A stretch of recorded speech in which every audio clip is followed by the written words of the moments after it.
Next chapter का नाम है हमारा मानव विकास के मुद्दे व चिंताएं, concern and issues in human development. अब ह्यूमन डेवलपमेंट के अंदर कौन कौन सी चिंताएं हम देखते हैं कि क्या क्या ऐसी प्रॉब्लम्स आती हैं ह्यूमन डेवलपमेंट के बीच में। तो सबसे पहले हम एजुकेशन की बात करते हैं कि आखिर जो शिक्षा होती है वो आखिर गर्ल्स के लिए सबसे ज्यादा जरूरत क्यों होती है। बॉयज को तो हम देखते हैं शुरू से जो है इस तरीके से छूट मिल रखी है कि वो पढ़ाई करने जा सकते हैं, लेकिन पुराने समय में क्या होता था, गर्ल्स को स्कूल जाने की जो है इजाजत नहीं थी, वो जो है स्वतंत्र नहीं थी। बाद में जाके ये सारी चीजें चेंजेस हुई हैं। तो उसी का यहाँ पर जो है एक भूमिका बता रखी है शिक्षा की लड़कियों के जीवन में। तो सबसे पहला पॉइंट ये है कि education create awareness among girls, यानी वो लड़कियों के बीच में जो है जागरूकता को पैदा करती है। कौन? शिक्षा। अगर लड़की शिक्षित होगी तो वो अवेयर होगी हर एक चीज को लेकर और वो अपने पूरे घर बार को बहुत अच्छी तरीके से संभाल सकती है अगर वो एक एजुकेटेड गर्ल होगी। और साथ ही साथ जो है फाइनेंशियल वो इंडिपेंडेंस रहेगी, उसको किसी के ऊपर डिपेंड नहीं होना पड़ेगा, वो अपने आर्थिक रूप से जो है स्वतंत्र होगी। ये आप बता सकते हो एक एजुकेटेड गर्ल। साथ ही साथ अगर वो पढ़ी लिखी अगर लड़की होगी तो वो अपने बच्चों को भी पढ़ा सकती है, और अगर वो पढ़ी लिखी लड़की होगी तो वो उसके दैनिक जीवन के अंदर या डे बाय डे कोई भी प्रॉब्लम अगर उसकी लाइफ के अंदर आती है, उसके बच्चों की लाइफ के अंदर आती है, तो वो बहुत ही अच्छी तरीके से उनका सॉल्यूशन कर सकती है उन सभी प्रॉब्लम का अच्छे से, क्योंकि वो एक एजुकेटेड मदर होगी। इसी वजह से गर्ल्स के जीवन के अंदर आप बता सकते हो शिक्षा की एक महत्वपूर्ण भूमिका होती है। नेक्स्ट हमारा पॉइंट है बाल अपराध क्या है। आखिर हमारा क्या है जुवेनाइल डेलिक्वेंसी, इसका क्या मतलब होता है। बाल अपराध से हम समझ रहे हैं जब एक छोटे बच्चों के द्वारा अलग अलग तरीके के कुछ अपराध किए जाते हैं जो सोसाइटी के द्वारा एक्सेप्टेबल नहीं है, कानूनों का उल्लंघन किया जा रहा है। जब 16 साल से कम आयु के लड़का जब कोई भी या बच्चे कोई भी ऐसी घटना कोई भी ऐसे रूल को फॉलो नहीं करते हैं तो वो हमारे बाल अपराध के अंदर आते हैं, ठीक है। और उनको कानून सजा भी नहीं दे पाती है क्योंकि वो अभी छोटे होते हैं। 16 से लेकर 18 साल से जो कम के जो बच्चे होते हैं उनके द्वारा जो कानूनों का उल्लंघन किया जाता है तो वो बाल अपराध के अंदर आता है। आखिर ये इसकी रीजंस क्या हैं, बाल अपराध होते क्यों हैं, तो इसको मैंने डायग्राम के थ्रू समझाया है। या आपकी बुक के अंदर भी आप इससे समझ सकते हो कि सबसे पहला जो रीजंस क्या हो सकता है हमारा फैसिलिटीज का ना होना, लैक ऑफ प्ले फैसिलिटीज, यानी जो सुविधाएं होती हैं सुख सुविधाएं वो ना होना, जिसके वजह से बच्चे चोरी करते हैं, झूठ बोलते हैं और आगे चलकर वो बड़े अपराध कर बैठते हैं। तो ये आप रीजन बता सकते हो। साथ ही साथ जो हमारी गरीबी, सबसे बड़ा रीजन हमारा गरीबी है बाल अपराध का, क्योंकि गरीबी के वजह से ही जो है उनके पास फैसिलिटीज नहीं है और इस वजह से जो है वो बाल अपराध कर बैठते हैं, अलग अलग जगहों पे चोरी डकैती इस तरीके की चीजें वो करते हैं। और नेक्स्ट पॉइंट है हमारा घर के अंदर काफी ज्यादा जो है क्राउड होना, बहुत बड़ी फैमिली है जिसके वजह से जो है बच्चों को एक प्राइवेसी नहीं मिल पाती है और उनको जो है सेक्स एजुकेशन ना मिल पाने की वजह से भी कई बार जो है बाल अपराध कर बैठते हैं बहुत सारे बच्चे। और जो है माता पिता के झगड़े होना, अगर पेरेंट्स के बीच में जो है आपस में बनती नहीं है, उनकी बार बार हर छोटी छोटी बात पर लड़ाइयाँ होती रहती है, जिसके वजह से बच्चा जो है काफी ज्यादा डरा सहमा महसूस करता है, इनसिक्योरिटी रहती है चिल्ड्रन के अंदर और वो काफी ज्यादा डिप्रेस रहता है और बाल अपराध कर बैठता है। वॉयलेंस इन मीडिया, मीडिया के अंदर ऐसी ऐसी चीजें दिखाई जाती हैं टेलीविजन के ऊपर जिसके वजह से एक गलत इम्पैक्ट पड़ रहा है। आज के जमाने में तो जो रील्स का जो हमारा दौर चालू हो गया है, उस दौर में तो ऐसी ऐसी रील्स जो है बच्चे अपने फोन के अंदर देखते हैं जिसकी वजह से उनके माइंड के ऊपर एक अलग ही इम्पैक्ट पड़ रहा है और ये चीजें उनके पेरेंट्स को नहीं पता चल रही है, क्योंकि बच्चा जो है हर एक छोटी सी छोटी चीजों से अलग ही चीजें सीखता है। जो वो देखेगा वो सीखेगा। अगर फोन में वो कुछ ऐसी वीडियोस देख रहा है, कुछ अलग ही चीजें देख रहा है, तो उसके मेंटल हेल्थ के ऊपर, उसके माइंड डेवलपमेंट के ऊपर उसका नेगेटिव इम्पैक्ट पड़ेगा जो आगे चलकर हो सकता है बाल अपराध कर दे। और अगर उसकी कंपनी यानी उसकी जो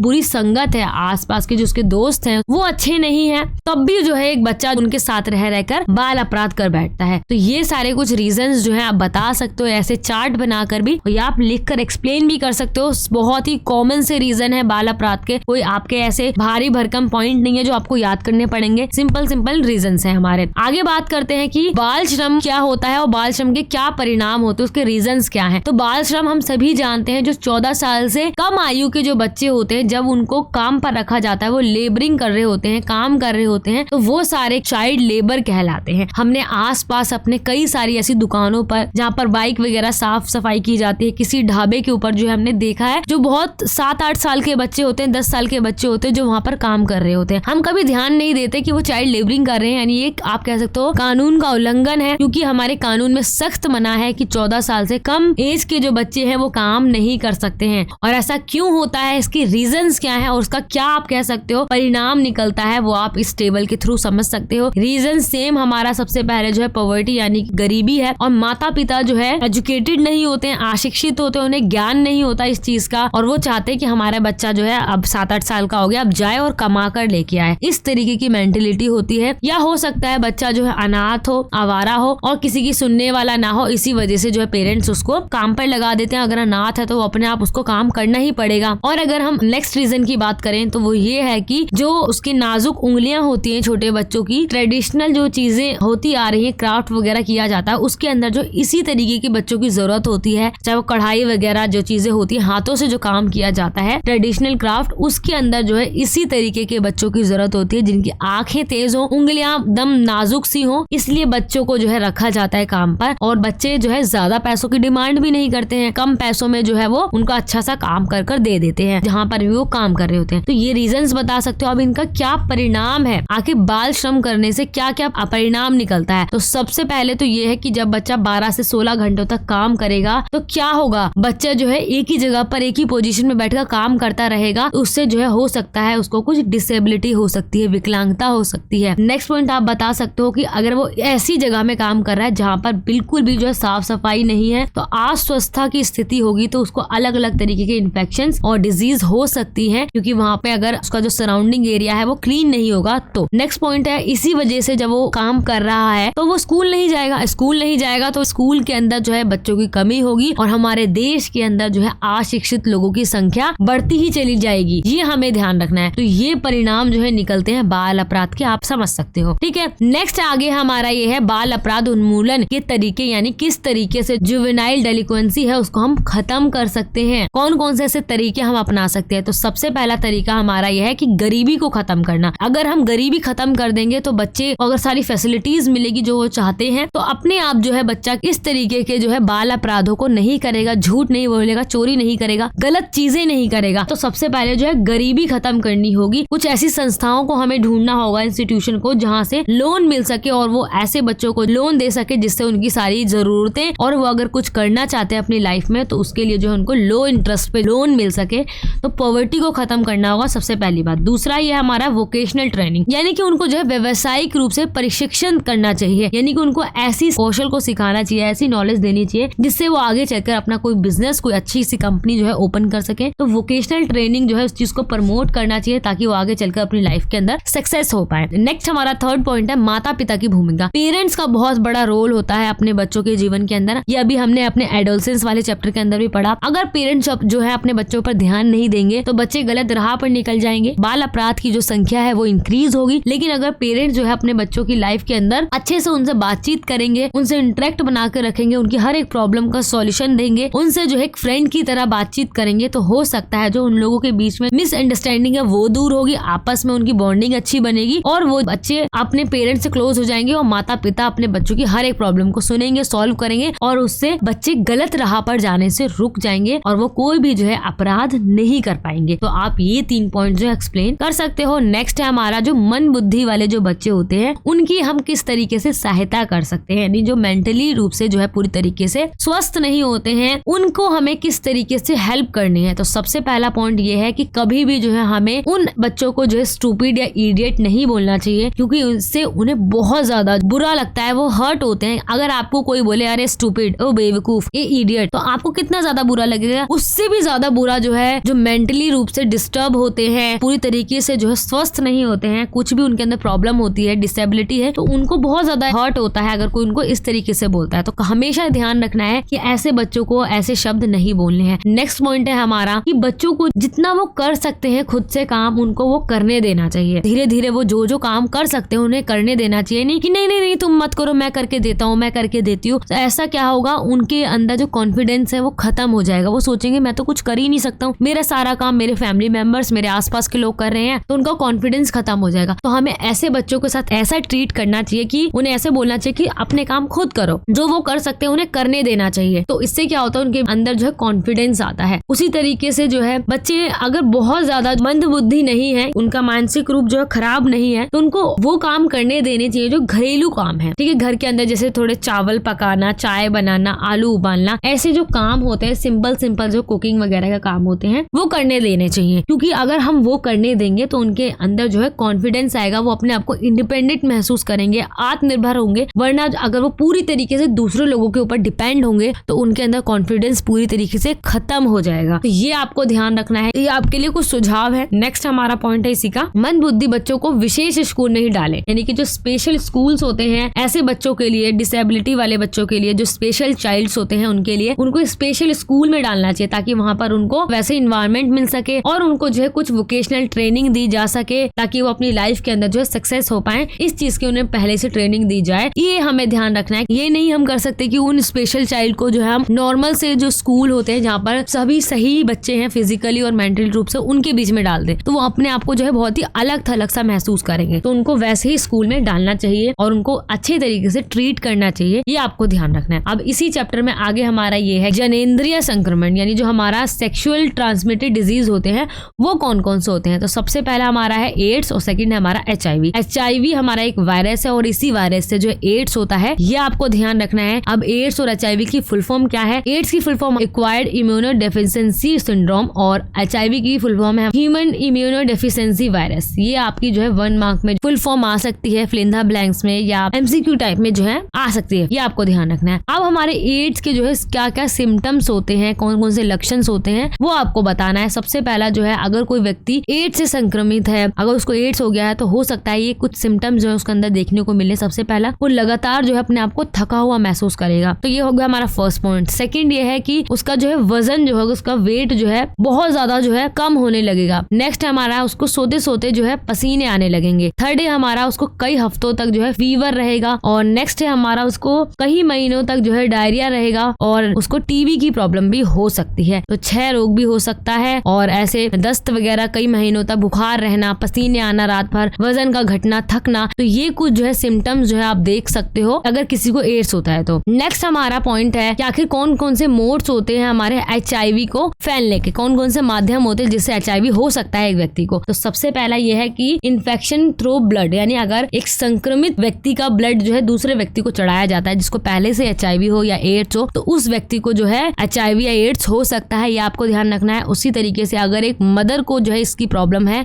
उससे संक्रमित है वो एड्स या HIV से, तो उसके बच्चों को भी ये संक्रमण हो जाएगा, ये आपको ध्यान रखना है। या जो है इन्फेक्शन किससे हो सकता है? यौन संबंध से। अगर सेफली यौन संबंध नहीं होते हैं, एक से ज्यादा लोगों के साथ अगर यौन संबंध बनाए जाते हैं तो एड्स की प्रॉब्लम जो है हो सकती है, ये आपको ध्यान रखना है। अब HIV को लेकर काफी ज्यादा जो है मिसकॉन्सेप्शंस हैं। अब वो कौन कौन सी भ्रांतियां हैं वो देख लेते हैं। सबसे पहला है कि लोग ऐसा सोचते हैं कि अगर हम किसी के साथ जो हैंडशेक करेंगे या उनकी बॉडी से टच हो जाएंगे तो जो है अगर किसी व्यक्ति को HIV या एड्स है तो हमें भी हो जाएगा। नहीं, ऐसा नहीं है। ये मेन रीजंस होते हैं HIV फैलने के। रीजंस है ये जो है पूरे तरीके से भ्रमित है, जो अभी हम पढ़ने वाले हैं। ठीक है, किसी को छूने से, किसी को हाथ मिलाने से नहीं फैलता है और ना ही जो है एक साथ खाना खाने से या एक साथ खेलने से जो है आप कह सकते हो HIV या एड्स फैलता है। ना ही एक दूसरे के कपड़े शेयर करने से और ना ही किस या जो है हक करने से जो है HIV या एड्स फैलता है, और या ना ही जो है एक साथ सोने से हमारा HIV होता है, और ना ही जो है अगर हम किसी का बाथरूम वगैरह जो है यूज करते हैं तो फैलता है HIV, ना ही एक साथ हंसने या मुस्कुराने से। तो ये सारे हमारे क्या है? मिसकॉन्सेप्शंस हैं। जो लोग सोचते हैं कि ऐसा करने से जो है HIV फैलता है, नहीं, ऐसे करने से, किसी के हाथ मिलाने से, किसी को किस करने से HIV नहीं फैलता, बल्कि यौन संबंध करने से HIV फैलता है, आप बोल सकते हो। या किसी संक्रमित व्यक्ति का अगर ब्लड हम चढ़वाते हैं तो, या किसी की मदर को है तो उसके बच्चों को भी होगा, ये आप बोल सकते हो। ठीक है, तो ये मेन रीजंस होते हैं HIV फैलने के और ये रीजंस नहीं है, ये सारे मिसकॉन्सेप्शन है, ये आप बता सकते हो। नेक्स्ट हमारा 5th मॉड्यूल का ये फर्स्ट चैप्टर है 24, वस्त्र निर्माण यानी फैब्रिक कंस्ट्रक्शन। इसके अंदर हम देखेंगे कि जो ये बुनाई की जाती है उसका पूरा प्रोसेस क्या होता है। यहाँ पर आपके प्रोसेस के भी सारे पॉइंट दे रखे हैं जो आप रीड आउट कर सकते हो। सबसे पहला दे रखा है जो बुनाई की जो प्रक्रिया होती है, जो वेविंग की जाती है, उसके अंदर जिसको हम कारगा कहते हैं उसको, या लूम जो होता है, जो हमारा पावर से चलने वाला लूम होता है, उसको यूज कर आजकल जो है हमारे कपड़े की बुनाई की जाती है। साथ ही साथ जो है इस प्रक्रिया के अंदर जो ताना होता है उनको एक दूसरे के साथ जो है समांतर यानी इक्वल जो है पैरेलल में उसको बिछाया जाता है। उसके बाद इस प्रोसेस को स्टार्ट किया जाता है। ये आप बता सकते हो जिस तरीके से एक चटाई की बुनाई होती है ना, उदाहरण भी यहाँ पे दे रखा है, जिस तरीके से एक हमारा मैट बनता है, जिस तरीके से उसकी पूरा एक प्रोसेस होता है मैट बनने का, उसी तरीके से कपड़े को भी बुना जाता है, उसका प्रोसेस देख सकते हो। अब यहाँ पर कुछ जो है टाइप्स दे रखे हैं, आखिर क्या क्या जो है वेव्स के टाइप्स होते हैं। सबसे पहला है हमारा प्लेन वेव, यानी जिसको हम साधारण बुनाई कहते हैं, यानी ये सबसे सिंपल वे होता है किसी भी कपड़े को बुनने का, और ये बिल्कुल भी खर्चीला नहीं होता है, एक्सपेंसिव नहीं होता है, बहुत ही कम पैसों में जो इसको बुना जा सकता है। और इसके अंदर जो हमारे नॉर्मल डेली के जो कपड़े होते हैं, दुपट्टा हो गया, हमारे साड़ी वगैरह शिफॉन की, ये सारी चीजें जो है हमारे कॉमन वेयर की जो भी चीजें होती हैं वो प्लेन वेव से ही बुनी जाती हैं। अगर हम बात करें सादी बुनाई के, उसके दो प्रकार भी होते हैं, एक होता है हमारा रिब वेव, दूसरा होता है हमारा बास्केट वेव। तो बास्केट वेव जो होती है, जैसे हमारी एक बास्केट होती है ना टोकरी, उसी तरीके से जो है कपड़ों को बुना जाता है, और रिब वेव में बिल्कुल सिंपल वे में जो है उसको बुना जाता है। नेक्स्ट हमारा सेकंड टाइप है ट्विल बुनाई। ट्विल बुनाई, इसके अंदर जो बुनाई की जाती है वो तिरछी रेखा में की जाती है, ठीक है, डायगोनल लाइन इसके अंदर बनाई जाती है, और इसके अंदर जो है ज्यादातर वो कपड़े बनाए जाते हैं जो मेन वेयर करते हैं, जैसे कि कोट पैंट हो गया, या जो सूट वूट के कपड़े होते हैं बॉयज के, उन सारी फैब्रिक को कौन सी बुनाई से बुना जाता है, ट्विल वेव जो होती है हमारी, उससे बुना जाता है। अगर हम बात करें नेक्स्ट जो हमारा थर्ड टाइप है वो है सैटिन वेव। जो हमारी सैटिन की बुनाई की जाती है वो इसी तरीके की होती है, क्योंकि देखोगे आप इसकी सतह जो है इस तरीके से की जाती है, लंबे लंबे जो है सूत के फंदे बनाए जाते हैं, जिससे जो पूरा सरफेस होता है वो चमकीला लगता है। चमकीला दिखाने के लिए उसके अंदर लंबे लंबे फंदे जो है बनाए जाते हैं। और लेकिन ये जो हमारी ट्विल बुनाई होती है, जो सिंपल बुनाई जो होती है, उनसे काफी ज्यादा जो है आप कह सकते हो कमजोर होते हैं, स्ट्रॉन्ग नहीं होते हैं, जल्दी से फट जाते हैं, खराब हो जाते हैं, क्योंकि ट्विल बुनाई जो होती है हमारी काफी ज्यादा मजबूत होती है, और जो हमारी सिंपल बुनाई थी वो भी मजबूत होती है। अब यहाँ पर जो वेविंग है हमारी और जो नीटिंग है उसके बीच में कुछ डिफरेंसेस बता रखे हैं। जैसे यहाँ पर आपको जो है कुछ प्रॉपर्टी दे रखी है, यानी कि गुण, और यह पे आपकी वेविंग और यहाँ पर आपकी जो नीटिंग है उसके बारे में बताया गया है। तो सबसे पहले हम देखते हैं उदाहरण, इस तरीके से कुछ बुनाई की जाती है वेविंग की और उसकी नीटिंग की। अगर हम बात करें कि सूत किस तरीके से जो है उसका यान जो है बनाया जाता है, तो समकोण पर जो है आप कह सकते हो 2 सूत जो है गुथे जाते हैं।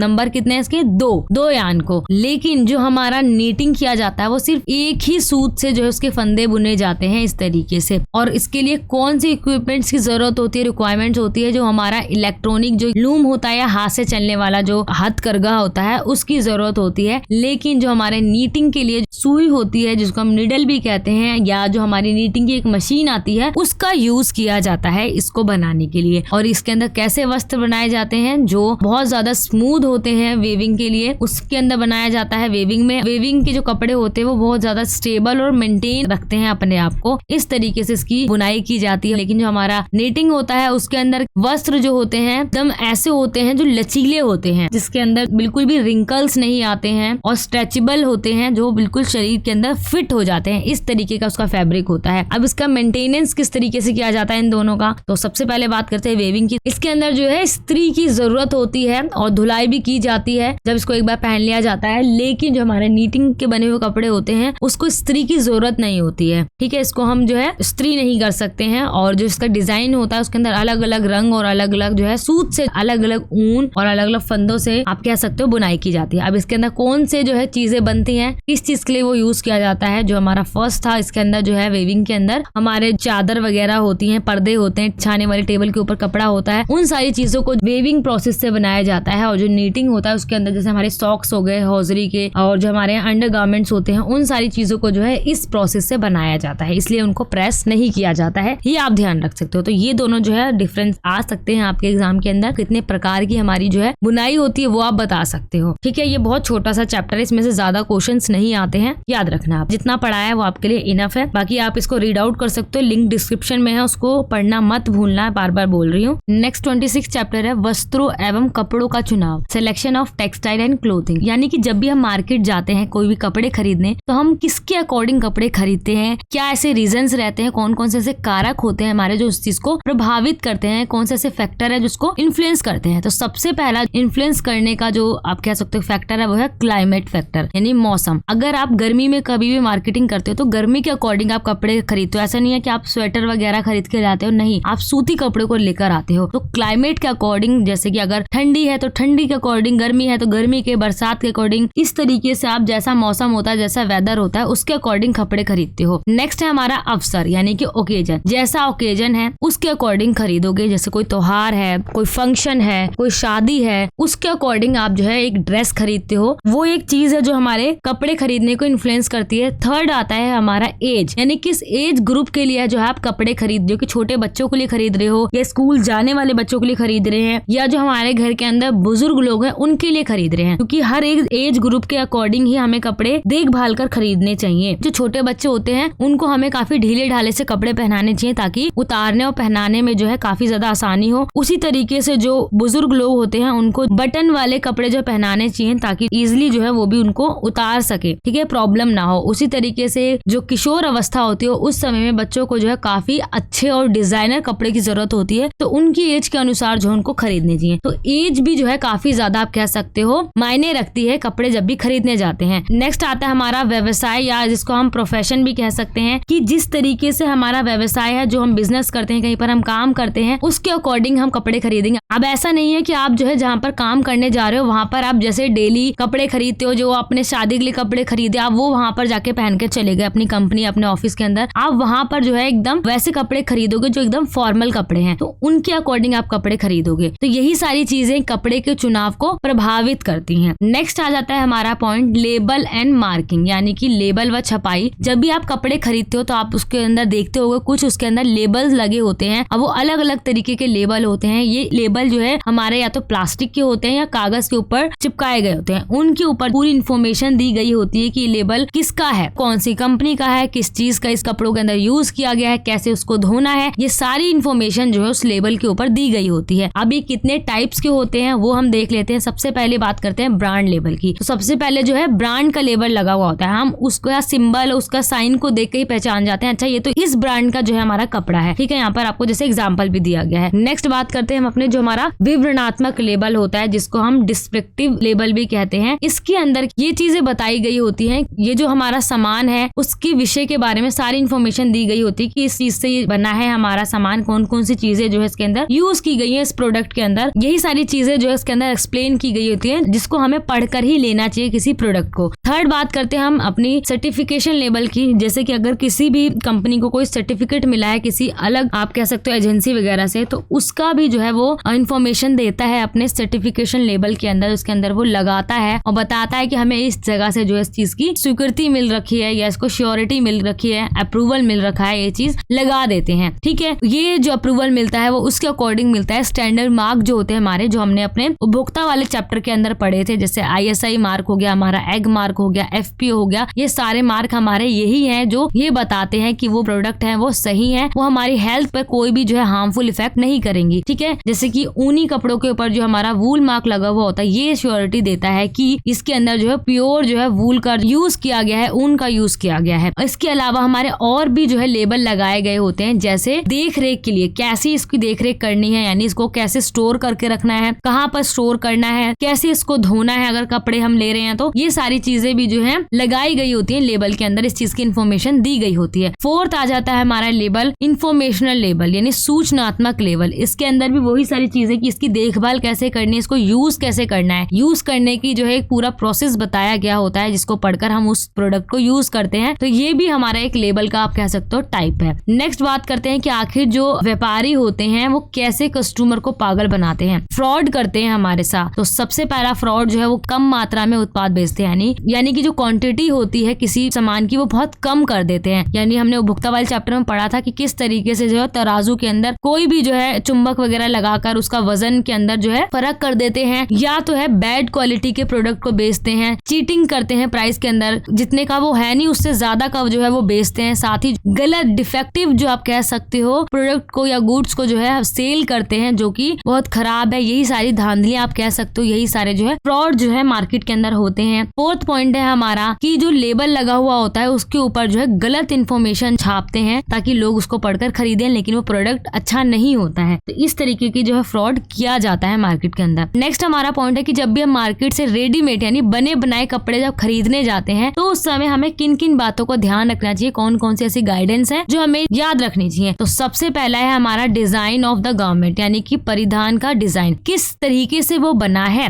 देखने में कैसा लग रहा है, उसका साइज क्या है, उसका कलर क्या है, उसको छूने में कैसा फैब्रिक है, वो अच्छा है भी या नहीं, ये सारी चीजें चेक करनी होती है। सेकंड पॉइंट है हमारा फिट, यानी किस तरीके से वो जो हमारे आर्म्स, चेस्ट या लेंथ कितनी है, ये सारी चीजें भी चेक करनी होती है जब भी जो है बने बनाए कपड़े खरीदने जाते हैं। क्योंकि आप डायरेक्ट मार्केट से जाके कोई कपड़ा खरीद के नहीं ला सकते हो, आपको उसको चेक करना पड़ेगा कि वो आपके अकॉर्डिंग है भी या नहीं, आपको फिट हो रहा है या नहीं हो रहा है, छोटा तो नहीं है, ज्यादा बड़ा तो नहीं है। तो आपको अपने अकॉर्डिंग यानी अपने नाप के अकॉर्डिंग उसको लेना होता है। थर्ड पॉइंट आता है हमारा कारीगरी का, यानी उसके ऊपर जो भी काम किया गया है, जैसे उसकी सिलाई, उसके ऊपर अगर कोई वर्क है तो वो किस तरीके का, उसके अंदर अगर जिप वगैरह लगाई गई है तो वो किस तरीके से लगाई गई है, ये सारी चीजें जो है चेक करनी होती हैं। जो सिलाई वगैरह होती है वो जो है डबल स्टिच होनी चाहिए, पक्की सिलाई होनी चाहिए, कच्ची सिलाई जो है थोड़े दिन में ही फट जाती है। इसीलिए अगर जिप लगी है तो उसको जो अच्छे से चेक करना चाहिए कि खराब जिप तो नहीं लगा दी है। और अगर जो है कॉलर के पास कोई पाइपिंग है या जो है कोई पट्टी वगैरह लगी है लेडीज सूट के अंदर, तो उनको जो अच्छी तरीके से चेक कर लेना चाहिए, कहीं वो जो उसकी सिलाई तो नहीं निकल रही है या ठीक से लगी भी है कि नहीं लगी है। बटन लगे हुए हैं तो बटन को चेक करना चाहिए कि सही से वो टके हुए हैं नहीं टके हुए हैं। तो ये सारी जो है कारीगरी चेक करनी चाहिए जब भी हम रेडीमेड कपड़े खरीदने जाते हैं। फोर्थ पॉइंट आ जाता है हमारा मूल्य का, जिस प्राइस पर हम कपड़े को खरीद रहे हैं वो इसके लिए वैल्यूएबल है भी या नहीं है। यानी कि हम बहुत ही खराब से कपड़े पर जो हम बहुत महंगा प्राइस दे आए तो हमारे लिए गलत होगा, क्योंकि ज्यादातर लोग यही सोचते हैं जो काफी ज्यादा महंगे होते हैं वही अच्छे होते हैं, ये सोच है। लेकिन ऐसा नहीं है, कभी कभी महंगे कपड़े भी बेकार निकल जाते हैं। तो हमेशा हमें कपड़े को जो है उसकी गुणवत्ता के अकॉर्डिंग खरीदना चाहिए कि कपड़ा कैसा है। अगर कपड़ा अच्छा है और उसका प्राइस भी सही है तो हम उसको दे सकते हैं। बहुत ज्यादा एक्सपेंसिव कपड़े हमेशा अच्छे हो ऐसा जरूरी नहीं है। फिफ्थ आ जाता है हमारा पॉइंट केयर एंड मेंटेनेंस, यानी देख रेख व रख रखाव। यानी कि जब भी हम कपड़े लाते हैं तो उसके ऊपर जो है लेबल लगा हुआ होता है, उसके अंदर इन्फॉर्मेशन दी गई होती है कि इसको ड्राई क्लीन करना है या नहीं करना है, कैसे धोना है, कहाँ रखना है, ये सारी चीजें जो इन्फॉर्मेशन दी गई होती है उस लेबल के अंदर। क्योंकि कभी कभी ऐसा होता है जब हम कपड़े लाते हैं और उसको धोने के लिए डालते हैं उसका सारा रंग निकल जाता है और हमें पता ही नहीं होता कि इसकी इन्फॉर्मेशन दे रखी थी पहले से, तो और जगहों पर उसका रंग लग जाता है। या जो उसके ऊपर अगर कोई लेस वगैरह लगी है तो हम उसके ऊपर जब प्रेस कर रहे होते हैं वो जल जाती है। कच्चा रंग होने की वजह से अलग अलग जगहों पर जो है उसका रंग चढ़ जाता है। ड्राई क्लीन करनी भी है नहीं करनी है, केमिकल लगाना भी है नहीं लगाना है, ये सारी चीजें हमें पहले चेक कर लेनी चाहिए कि कैसे उसकी देख रेख और उसकी मेंटेनेंस करनी है। उसके बाद ही हमें कोई भी जो है मार्केट से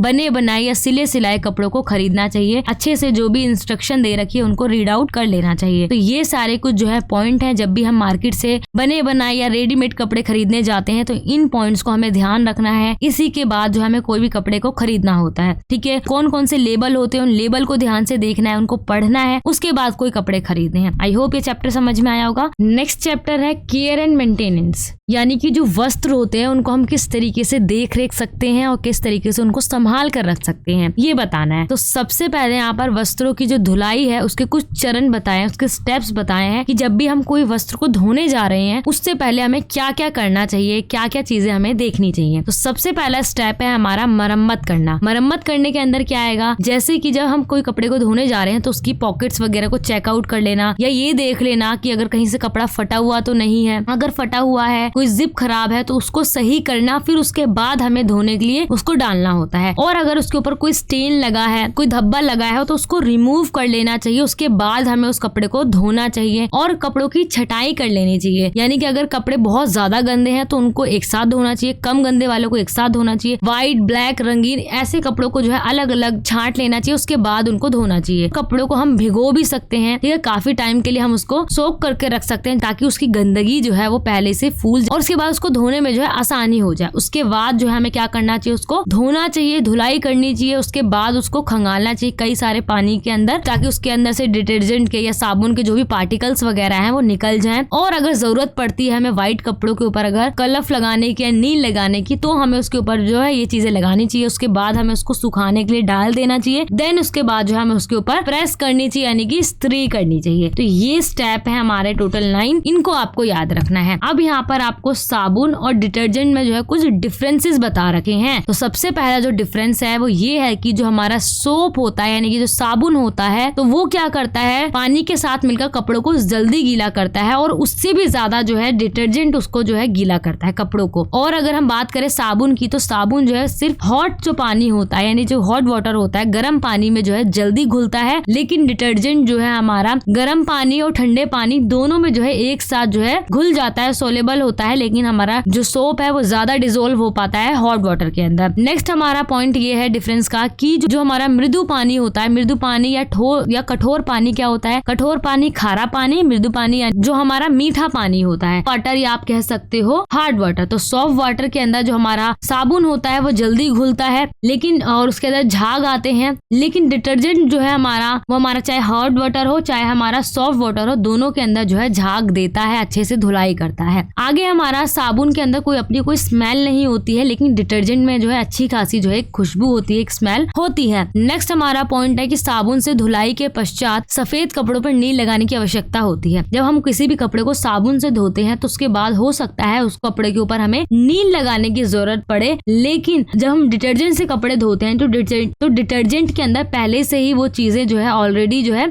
ऐड की गई होती हैं, इसीलिए जो है हमें कभी भी जो है सफेद कपड़ों को जो है नील लगाने की जरूरत नहीं पड़ती है जब भी हम डिटर्जेंट से कपड़े धोते हैं। नेक्स्ट आगे पॉइंट है हमारा डिफरेंस का कि जब भी हम साबुन का ज्यादा यूज करते हैं कपड़ों को धोने के लिए तो कुछ समय बाद ही कपड़े जो है डल से हो जाते हैं और जो है खराब से दिखने लग जाते हैं। ऐसा क्यों होता है? क्योंकि साबुन के कुछ पार्टिकल्स जो है वो कपड़ों के अंदर रहते हैं, वो ठीक तरीके से निकल नहीं पाते हैं, लेकिन डिटर्जेंट में ऐसा नहीं होता है। उसके जितने भी छोटे छोटे पार्टिकल्स वगैरह होते हैं वो धुलाई के समय में ही जब हम खंगालते हैं कपड़ों को उसी समय में जो है वो निकल जाते हैं, इसलिए डिटर्जेंट वाले कपड़े काफी लंबे समय तक साफ सुथरे और अच्छे दिखते हैं, रंगीन दिखते हैं, फीके नहीं होते हैं। नेक्स्ट हमारा है साबुन डिटर्जेंट की तुलना में सस्ते होते हैं। डिटर्जेंट थोड़े से एक्सपेंसिव होते हैं लेकिन साबुन हमारे सस्ते होते हैं, ये भी आप बता सकते हो। नेक्स्ट आगे हमारा पॉइंट आ जाता है स्टेन रिमूवल, यानी जो दाग धब्बे होते हैं उसको कैसे छुड़ाना है। हम सभी जानते हैं कि कभी भी हम कोई चीज खा रहे होते हैं या कोई भी चीज जो है अचानक से हमारे कपड़ों पर कभी भी गिर जाती है तो वो जो है एक दाग छोड़ जाती है। अब उन दागों को हमें सबसे पहले उनकी पहचान करनी है, उनको आइडेंटिफाई करना है, उसके बाद ही हम उनको छुड़ा सकते हैं अच्छे से। तो कैसे हम उनको पहचान करेंगे? सबसे पहला पॉइंट आ जाता है हमारा कलर का।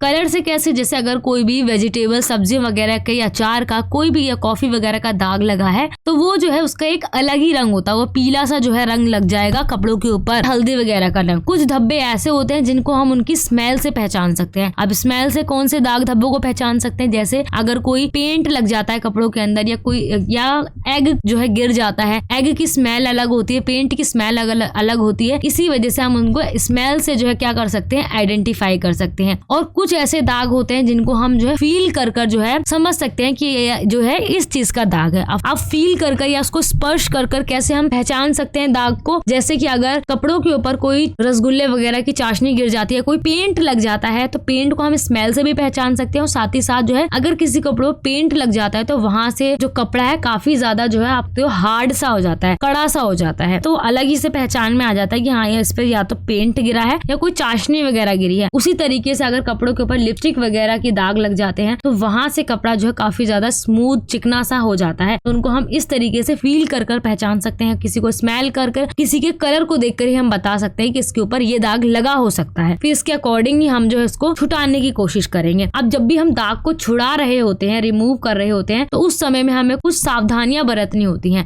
अब वो कौन कौन सी सावधानियां? जैसे ही दाग लगता है अगर कपड़ों पर तो उसे हमें ताजा ही छुड़ाना चाहिए, फ्रेश जो स्टेन होता है उसको छुड़ाना चाहिए, क्योंकि जो हमारा ओल्ड स्टेन होता है वो काफी ज्यादा दिक्कत करता है कि छूटने में नहीं बनता है, काफी टाइम लग जाता है। अगर ताजा दाग है तो उसी समय में हम जो है जल्दी से उसको छुड़ा सकते हैं। सेकंड पॉइंट है कि हमें आइडेंटिफाई करना है कि आखिर स्टेन कौन सा है, किस चीज का ये दाग लगा है और किस कपड़े पर लगा है, ये भी हमें जो है समझना होता है, पहचानना होता है। थर्ड पॉइंट है कि अगर कोई ऐसा दाग लग गया है हमारे कपड़ों पर कि हमें पता ही ना चला हो, जैसे अभी हम कुछ खा रहे हैं तब गिरा है तो हमें पता है कि हाँ ये चीज इसके ऊपर गिरी है, कभी अचानक से कभी ऐसा होता है कि हमें पता ही नहीं चलता अरे ये दाग कब लग गया। तो अगर ऐसे कोई जो है हमारे अननोन स्टेन होते हैं उनको कैसे हमें छुड़ाना चाहिए? हमेशा उनको जो हमारी सिंपल प्रोसेस होता है स्टेन रिमूव का उनको हमें अपनाना चाहिए, सरलतम विधि को अपनाना चाहिए, क्योंकि अगर हम डायरेक्ट उसके ऊपर कोई भी जो है केमिकल वगैरह का यूज करेंगे तो हमारा कपड़ा खराब हो सकता है। अगर नहीं पता है दाग किसका है तो जो सिंपल प्रोसेस होता है उसको अपनाना चाहिए। फोर्थ है हमारा सावधानी सावधानी का पॉइंट वो है कि धब्बों को हमेशा पहले ठंडे पानी से धोना चाहिए। अगर कोई भी दाग लगा है, नहीं पता है, तो उसको डायरेक्ट ठंडे पानी से जो है छुड़ाने की कोशिश करनी चाहिए, क्योंकि गर्म पानी से धोएंगे तो हो सकता है दाग और ज्यादा जो है पक्का हो जाए। इसलिए हमेशा ठंडे पानी में धोना चाहिए। और कभी भी जो है हमें जो है ज्यादा जो है केमिकल का यूज नहीं करना चाहिए। एंड नेक्स्ट 5th पॉइंट ये है कि कभी भी जब हम केमिकल का यूज कर रहे हो तो हमेशा जो है कपड़े के छोटे से पोर्शन पे जो है हमें केमिकल का यूज करके देखना चाहिए, कहीं ये कपड़े को खराब तो नहीं कर रहा है। अगर कर रहा है तो हमें उसका उपयोग नहीं करना चाहिए। अगर हाँ ठीक है, कोई भी जो है उससे हार्मफुल इफेक्ट नहीं पड़ रहा है हमारे कपड़े के ऊपर, तो हम जो उस चीज का यूज कर सकते हैं। साथ ही जो है हमें ऐसे जो है रसायनों का यूज करना चाहिए जो है जिनको हम बार बार यूज करें, क्योंकि ज्यादा आप कह सकते हो केमिकल का, हार्ड केमिकल का यूज करेंगे तो हमारे कपड़े खराब हो जाएंगे थोड़े ही दिन में। 7th पॉइंट हमारा है कि हमें जो है अच्छे से जो है अपने फैब्रिक को धोना चाहिए, कपड़ों को धोना चाहिए, ताकि फैब्रिक या कपड़ों के अंदर से जो भी पार्टिकल्स हैं केमिकल के, साबुन के, डिटर्जेंट के, वो अच्छी तरीके से निकल जाए। अगर ऐसा नहीं होगा तो वो हमारे कपड़ों को खराब कर देंगे। तो अच्छी तरीके से हमें केमिकल्स रिमूव कर लेना चाहिए, उनको अच्छे से पानी में वॉश कर। फिर उसके बाद जो हमें क्या करना चाहिए, उसको सूरज की किरणों के सामने जाकर सुखा देना चाहिए, जैसे हम हर कपड़े को अपने सुखाते हैं। क्योंकि जैसे सनलाइट में कपड़े सूखते हैं तो वो अच्छे से सूख भी जाते हैं, और साथ ही उसके अंदर कोई भी अगर पार्टिकल्स वगैरह रह रहे होते हैं तो वो भी रिमूव हो सकते हैं। और जो है प्राकृतिक जो हमारा प्रकाश होता है वो एक नेचुरल ब्लीच का काम करता है। तो ये 8 पॉइंट जो है आप याद रख सकते हो जब भी कोई कपड़े को ऊपर से आप दाग छुड़ा रहे हो। तो नेक्स्ट आगे आप बात करते हैं कि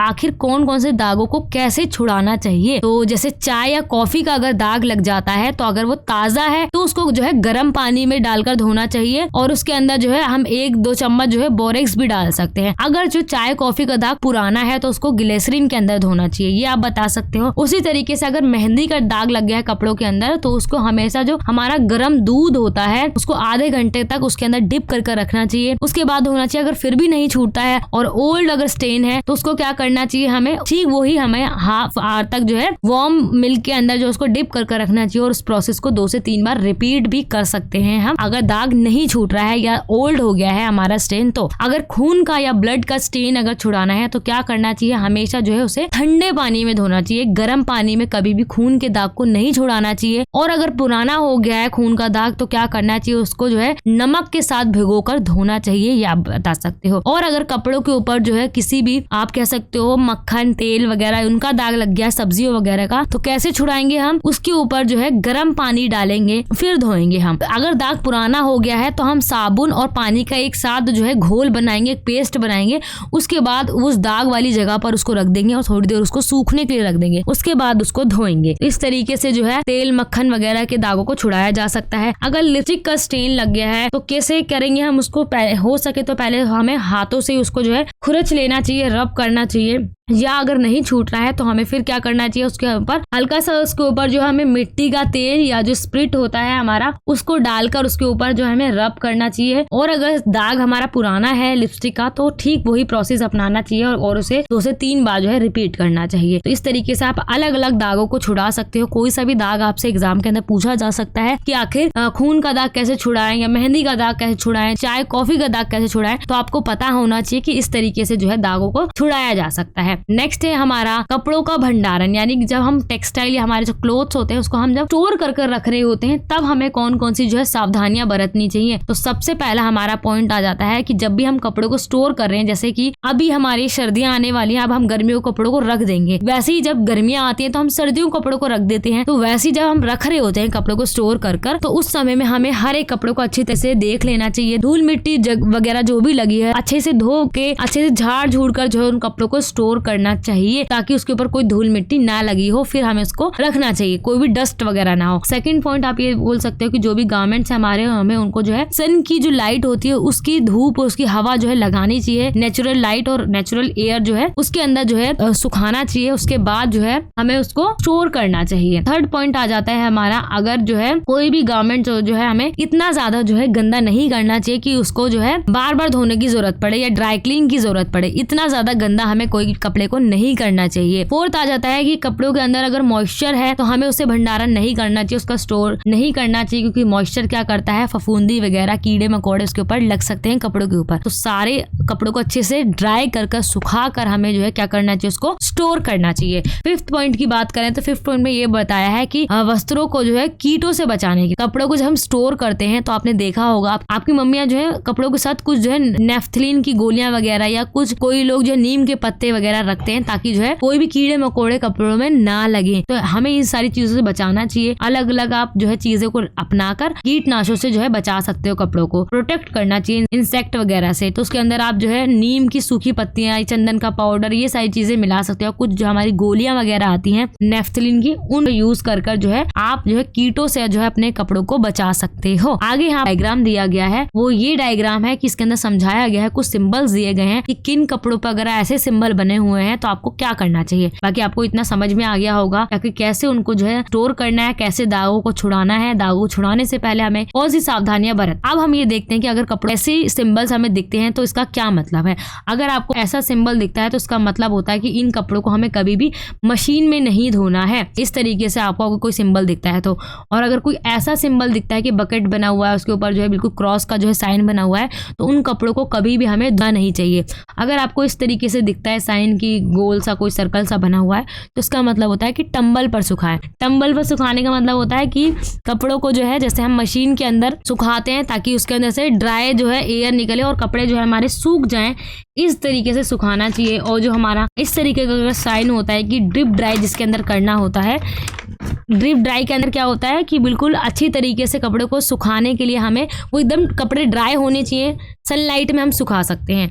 और तार पर सुखाने के लिए इस तरीके का जो हमारा साइन बना हुआ होता है, सिंबल बना हुआ होता है, जिससे पता चलता है कपड़ों को हमें जो है लटका कर सुखाना है, ड्राई करना है, हम उसको इस तरीके से सुखा सकते हैं। और कुछ कपड़ों पर इस तरीके का साइन होता है जिसका मतलब होता है कि हमें उसके सरफेस को बिल्कुल जो समतल रखना है और उसको फिर ऐसे हमें करके सुखाना है। और जो हमारे ड्राई क्लीन वाले कपड़े होते हैं उस पर इस तरीके का साइन होता है, थोड़ा सा ओवल टाइप में हमारा सर्कल है, उसके अंदर बिल्कुल सर्कल बना हुआ है। और ड्राई क्लीन ना करने के लिए जो उसके ऊपर क्रॉस लगा दिया जाता है, और उसी तरीके से ब्लीच ना करने के लिए इस तरीके से क्रॉस लगा दिया जाता है और ब्लीच करना है तो सिंपल इस तरीके का ये साइन बना हुआ होता है। तो आपको हर एक सिंबल जो है पता होना चाहिए। आपके एग्जाम के अंदर आ सकता है कि इसका क्या मतलब है, या आपके सिंबल आएंगे बने हुए और आपको बताना होगा कि इसका क्या मतलब है। आगे जो अभी यहाँ पर हमारे ड्राई क्लीन वाला पॉइंट है उसके अंदर ये बताया है कि जब भी आप कपड़े खरीदने जाते हो ये साइन तो हमें दिखेंगे। साथ ही कुछ कपड़े ऐसे होते हैं जो बहुत ज़्यादा नाजुक होते हैं, जैसे रेशमी हो गए, ऊनी वस्त्र हो गए, तो उन कपड़ों को हम जो है घर पर नहीं धो सकते हैं। तो हमें उनको क्या करना होता है, उन्हें हमें ड्राई क्लीन के लिए भेजना होता है, क्योंकि ड्राई क्लीन के अंदर कपड़े जो है डायरेक्ट जो है पानी के जो है क्योंकि ड्राई क्लीन के अंदर क्या होता है, कपड़े को डायरेक्ट पानी से नहीं धोया जाता है। उसके लिए अलग अलग जो है मेथड अपनाए जाते हैं जिससे जो है उसके ऊपर कोई दाग है, कोई मिट्टी है, कोई डस्ट है, उसको छुड़ाया जाता है। तो ड्राई क्लीन करवाई जा सकती है कपड़ों के ऊपर। जो कपड़े जो है काफी ज्यादा आप कह सकते हो एक्सपेंसिव होते हैं, जैसे कि हमारे सिल्क के कपड़े हो गए या जो हमारे वुलन के जो गारमेंट्स वगैरह होते हैं, उन कपड़ों को इसी प्रोसेस से जो है धोया जाता है ड्राई क्लीन के। तो इस चैप्टर के अंदर भी बस हमारे इतने ही पोर्शन थे। आई होप ये सारी चीजें आपको समझ में आ गई होंगी। ये सारी चीजें तो हम डेली लाइफ में अपने करते ही करते हैं। ये बहुत ईजी सा है, होम साइंस इतनी ज्यादा मुश्किल नहीं है, आपको ध्यान रखना है। Next last and 6th module है हमारा हाउस कीपिंग, जिसके अंदर हमारे 3 लेसन है। सबसे पहला है हमारा सफाई और सफाई सामग्री, यानी क्लीनिंग एंड क्लीनिंग मटेरियल। इसके अंदर हमें देखना है कि सफाई किस तरीके से की जाती है और उसके लिए कौन कौन सी चीजों का जो है यूज किया जाता है। तो सबसे पहले यहाँ पर सफाई का अर्थ बता रखा है, तो ये मुझे आपको बताने की बिल्कुल जरूरत नहीं है। हम सभी अपने घर के अंदर सफाई करते हैं, रोज झाड़ू पोछा डस्टिंग वगैरह करते ही करते हैं, अपने बाथरूम वगैरह को साफ करते हैं, स्लिप साफ करते हैं, सिंक साफ करते हैं। तो यही सारी चीजें तो हमारी सफाई कहलाती हैं। जब हम उसको अच्छे तरीके से क्लीन करते हैं, सभी चीजों को हटाकर वापस से उसको उसी की जगह पर लगाते हैं, तो वही हमारा क्लीनिंग कहलाता है। अब इसकी अलग अलग जो है मेथड्स होते हैं, विधियां होती हैं। सबसे पहले हम डस्टिंग करते हैं, जिसको हम धूल झाड़ना कहते हैं। उसके बाद जो है हम कुछ झटकना पीटना, जैसे अगर कोई दरी है, कोई कारपेट है, पायदान है, तो हम उसको अच्छे से जो है क्या करते हैं, झटकते हैं ताकि उसके अंदर की धूल मिट्टी वगैरह साफ हो जाए। देन उसके बाद जो है झाड़ू लगाई जाती है, उसके बाद पोछा लगाया जाता है, फिर धुलाई भी कर सकते हैं हम किसी एरिया की। उसके बाद जो है कोई पॉलिश अगर हमें करनी है किसी के लकड़ी के टेबल वगैरह के ऊपर, हम वो कर सकते हैं। तो ये अलग अलग जो है हमारे मेथड होते हैं हमारी सफाई करने के। अब इसकी सामग्री क्या है, यानी इसके मटेरियल कौन कौन से यूज आते हैं, तो है हमारा सबसे पहला पानी। पानी से हम साफ करते हैं, चाहे वो हमारे बर्तन हो गए या किसी भी अगर हमें फ्लोर वगैरह को साफ करना है तो उसके लिए हमें पानी की जरूरत पड़ती है। तो हम सभी जानते हैं, तो सबसे पहला मटेरियल हमारा वाटर आ जाएगा। तो अब सेकंड जो हमारा मटेरियल यूज होता है सफाई के लिए, डिटर्जेंट। डिटर्जेंट हमारा जो है पाउडर फॉर्म में भी होता है, लिक्विड फॉर्म में भी होता है, और डिटर्जेंट को जो है कई सारे विरंजक या ब्लीच के साथ मिलाकर भी कई सारी सतह को जो है साफ किया जाता है। क्लीनिंग के लिए जो हमारा डिटर्जेंट यूज होता है। थर्ड आता है हमारा अपघर्षक, जैसे कि आप देखते हो घरों के अंदर कढ़ाई, तवे, इन सारी चीजों को साफ करने के लिए ईंट का चूरा या रेत, ये सारी चीजें जो है यूज होती हैं, तो वही हमारा अपघर्षक कहलाता है। आ जाता है हमारा फोर्थ पॉइंट एसिड का, अम्ल का। ये कहाँ पर यूज होता है,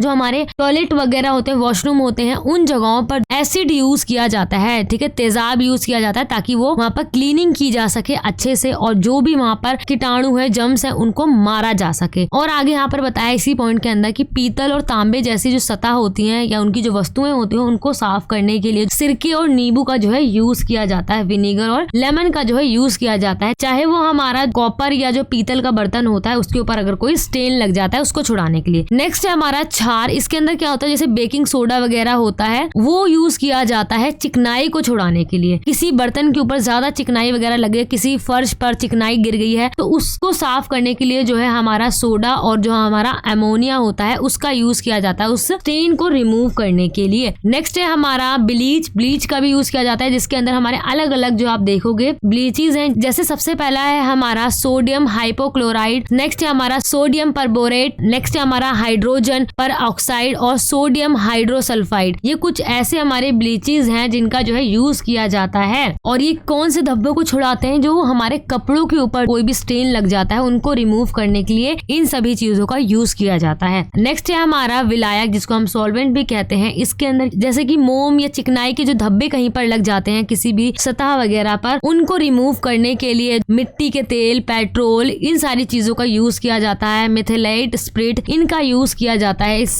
स्टेन को रिमूव करने के लिए। नेक्स्ट है हमारा पॉलिश। पॉलिश जो है हमारा किसी धातु को चमकाने के लिए यूज किया जाता है हमारा पॉलिश का। नेक्स्ट आ जाता है हमारा टाइप्स ऑफ क्लीनिंग। अभी हमने देखा मटेरियल देख लिया हमने और मीनिंग समझ लिया और कैसे कौन कौन से स्टेप्स होते हैं क्लीनिंग के वो समझे। अब देखते हैं टाइप्स के अंदर क्या आएगा, कितने प्रकार हैं। सबसे पहला प्रकार है हमारा डेली क्लीनिंग, जो हम रोज करते हैं, झाड़ू पोछा डस्टिंग, ये सारी चीजें हमारे डेली क्लीनिंग के अंदर आती हैं। साप्ताहिक यानी जो हमारी वीकली क्लीनिंग की जाती है उसके अंदर जैसे थोड़ा बहुत जो है हम सामान वगैरह को हटाकर, दरी वगैरह को हटाकर उसको साफ वाफ करते हैं, डस्टिंग करते हैं, तो वो हमारा साप्ताहिक सफाई होता है। वार्षिक सफाई के अंदर क्या आता है हमारा, जो किसी हमारे ओकेजन पर, त्योहारों पर की जाती है, जैसे ईद की सफाई, होली की सफाई, दिवाली की सफाई, तो वो हमारी वार्षिक सफाई होती है जो एक साल में एक बार की जाती है। अब इसकी अलग अलग प्रक्रिया है। सबसे पहले इसकी प्रक्रिया के अंदर पॉइंट आएगा, जब भी हम वार्षिक सफाई करें उससे पहले जो है कमरों की विंडोज को जो है खोल देना चाहिए, ताकि कमरा जो है पूरा वेंटिलेट हो जाए, हवादार रह जाए, और जितने भी उसके अंदर कर्टेन्स वगैरह, पर्दे, दरियां सब लगी हैं, उन सभी को वहां से हटा देना चाहिए। और अगर कमरे के अंदर कोई भी जो है ऐसी चीजें हैं जो लटकी हुई हैं, यानी जो टांगी गई हैं, जैसे लैंप हो गया या हमारी तस्वीरें हो गई, फोटो फ्रेम वगैरह हो गई, उन सभी को हटा लेना चाहिए। फिर बाद में उसको अच्छे से वाइप कर पोंछ कर जो है उसको वापस वहीं पर उसकी जगह पर टांगना चाहिए। नेक्स्ट हमारा थर्ड प्रोसेस का पॉइंट वो है कि हमें जितने भी हमारे फर्नीचर होते हैं, अगर हमें जरूरत पड़ती है तो उन फर्नीचर को हमें हटा लेना चाहिए। अगर ऐसा लगता है कि हम उन्हें हटा सकते हैं, चाहे बेड हो गया, अलमीरा हो गई, फ्रिज वगैरह हो गया किचन में से, उनको हम हटाकर अच्छे से सफाई कर सकते हैं और फिर उसके बाद जो है हम वहाँ पर वापस से उस सामान को वहीं पर जो है लगा सकते हैं। ठीक है, अगर ऐसा कोई सामान है जो